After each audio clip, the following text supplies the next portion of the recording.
Cuando tú ves a una mujer y tú le preguntas cómo son sus sueños, soñamos colectivo, no soñamos individual.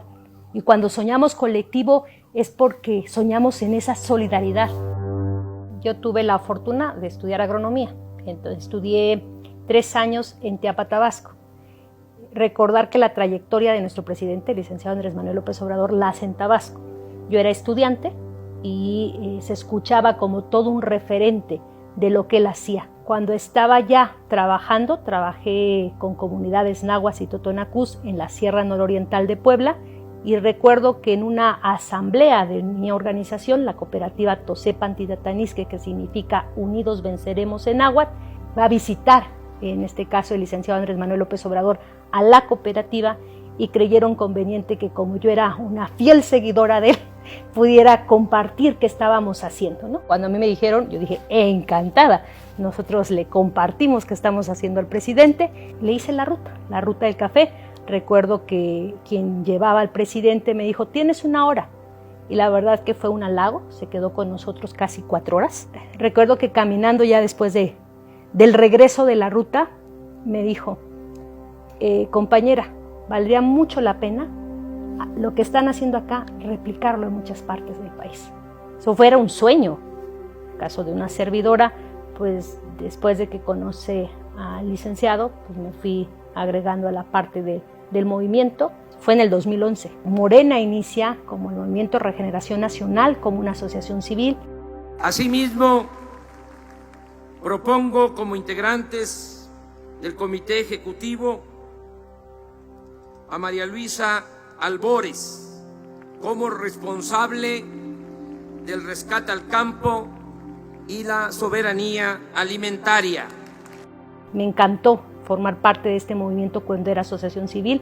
Formé parte de lo que fue la Comisión Indígena y Campesina. Nuestro movimiento se hace después partido, decide hacerse partido en una asamblea, y en esos tiempos pasa algo importantísimo. En 2014 se da la reforma energética, y cuando se da la reforma energética fue el acabose para muchos pueblos rurales, porque resulta que su territorio estaba concesionado, y estaba concesionado para megaproyectos, donde a la gente ni siquiera se le preguntaba y ni siquiera se le daba información cercana de qué iba a pasar con su territorio. Era también como ese olvido, como ese desdén al pueblo, era estorbarles como pueblo. Del dolor, de la rabia, del coraje, nace la esperanza, y nace la esperanza con amor, y en esa esperanza amorosa es que nos volvemos a organizar, y nos volvemos a organizar por una necesidad. Una servidora, cuando fue la Convención Nacional de Morena para hacerse partido, yo vengo de movimiento, quería que siguiera siendo movimiento, no partido, pero creo que fue muy bueno que haya sido partido, porque es el partido que llevó a nuestro presidente y que hace posible encaminar la Cuarta Transformación. Después de estar trabajando en el partido, con el partido, me metí fuertemente en la defensa del territorio, en la defensa por la vida. Empezamos a hacer asambleas y a sumar a través de la información directamente a la gente de qué iba a pasar con el territorio. Fueron tiempos complicados y difíciles, teníamos un gobierno estatal en contra, obviamente quien estaba gobernando en ese momento, el municipio, también estaba en contra, estaba favoreciendo todas esas concesiones, proveyendo de información de quienes nos oponíamos a estos megaproyectos.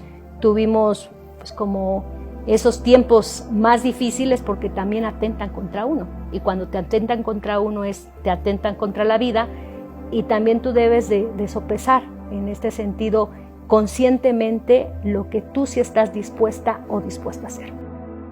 Lo que creemos nosotros y queremos seguir haciendo es seguir viviendo con esas propuestas, seguir encaminándonos a nuestras propuestas. Lo complicado en estos tiempos es que tenemos amenazas muy fuertes, que serían como la parte de las amenazas externas, porque todo este territorio, la parte de la Sierra Nororiental, está concesionada a grandes empresas que hacen extractivismo, ¿no? Como el caso de una mina que quieren colocar, se lleva 1.527 hectáreas de nuestro espacio, de nuestro territorio. Para nosotros quienes vivimos aquí en el pueblo es importante porque nos da el agua de las diferentes comunidades. Es la parte rica de la reserva del agua, ¿no? Todo mi reconocimiento a los pueblos en defensa. Y hablo de la defensa de la vida, a veces por cuestiones del agua, de un parque, de un lago, de un río, cuando son cuestiones legítimas. A mí me encantó la intervención que hace nuestro presidente cuando fuimos al lago de Texcoco.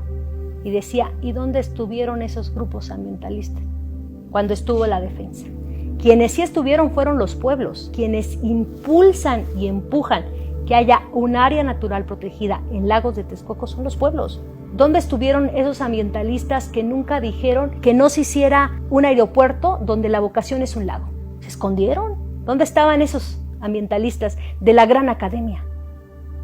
No los vimos. Quienes estuvieron y que dieron su vida y quienes sufrieron hasta encarcelamiento en esa lucha fueron los pueblos. Yo, al igual que el presidente, considero que nuestro pueblo, el pueblo mexicano, es un pueblo muy digno, es un pueblo muy solidario y en ese sentido tiene una gran riqueza, y en esa gran riqueza es una gran riqueza cultural de valores, porque hacemos comunidad, y cuando hacemos comunidades es el diálogo, es el escucharnos qué piensa el otro, pero también qué está sintiendo el otro. Luchas legítimas de este país la han hecho los pueblos, y que en esas luchas legítimas es donde tenemos que voltear nuestra vocación, y es ahí, en esas luchas, donde nosotros podemos tejer y coayudar.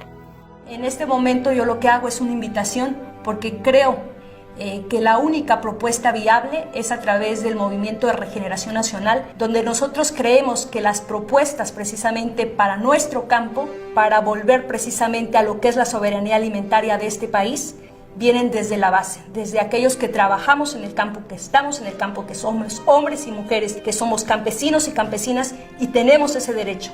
Nosotros queremos permanecer y pertenecer a nuestros lugares, y esta es la única forma, la única vía de hacer precisamente un otro México posible.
De empoderamiento, pero que tengan ellas la fortaleza y el poder de tomar sus decisiones. El día de ayer se dio a conocer el decreto del Área Natural Protegida San Miguelito, la Sierra de San Miguelito. Hubo un proceso de consulta pública.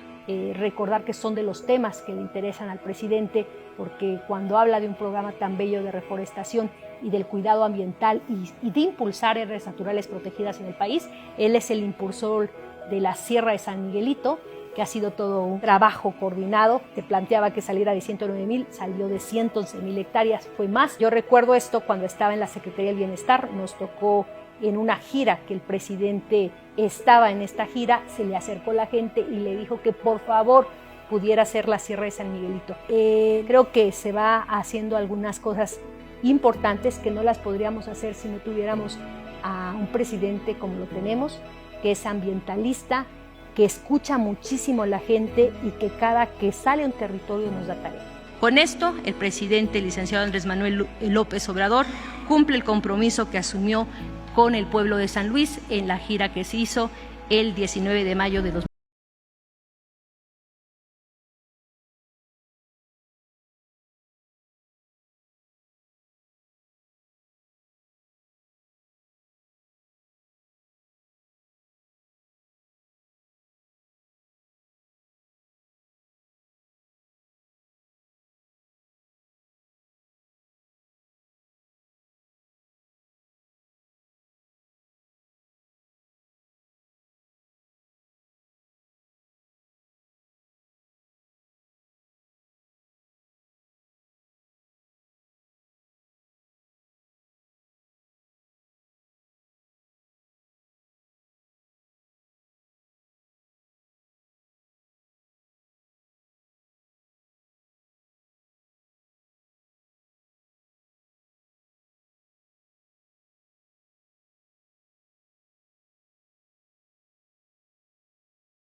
Morena, la esperanza de México.